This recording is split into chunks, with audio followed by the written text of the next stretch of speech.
శ్రీకాకుళం జిల్లా పలాస నియోజకవర్గం వజ్రపుకొత్తూరు మండలం రెట్టపాడు గ్రామ సమీపంలో వంశధార కాలువ మరమ్మతు పనులకు పలాస ఎమ్మెల్యే గౌతు శిరీష శుక్రవారం ప్రారంభోత్సవం చేశారు. ఇరిగేషన్ శాఖ ద్వారా సుమారు 60 లక్షల నిధులతో చేపట్టిన ఈ పనులకు ఆమె శ్రీకారం చుట్టారు. ఈ సందర్భంగా గౌతు శిరీష మాట్లాడుతూ రైతులకు సాగునీరు సక్రమంగా అందేలా కాలువ మరమ్మతులు అత్యంత అవసరమని, వంశధార కాలువ ద్వారా పరిసర గ్రామాల రైతులకు సాగునీటి సౌకర్యం మెరుగుపడుతుంది అని తెలిపారు. రైతుల సమస్యలను దృష్టిలో ఉంచుకుని కాలువల పునరుద్ధరణ పనులను ప్రాధాన్యతతో చేపడుతున్నట్లు పేర్కొన్నారు. కాలువ మరమ్మతు పనులు నాణ్యతతో నిర్ణీత గడువులో పూర్తి చేయాలి అని సంబంధిత అధికారులకు ఆమె ఆదేశించారు.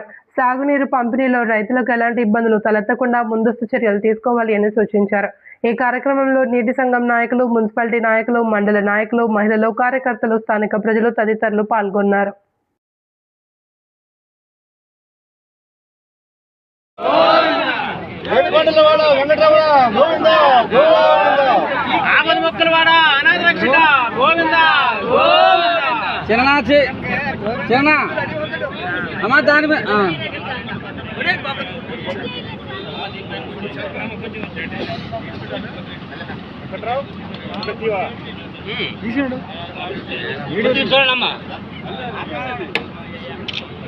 జై శ్రీరామ్.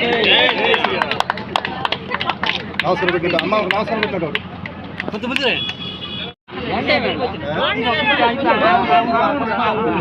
అలా ఉంటుంది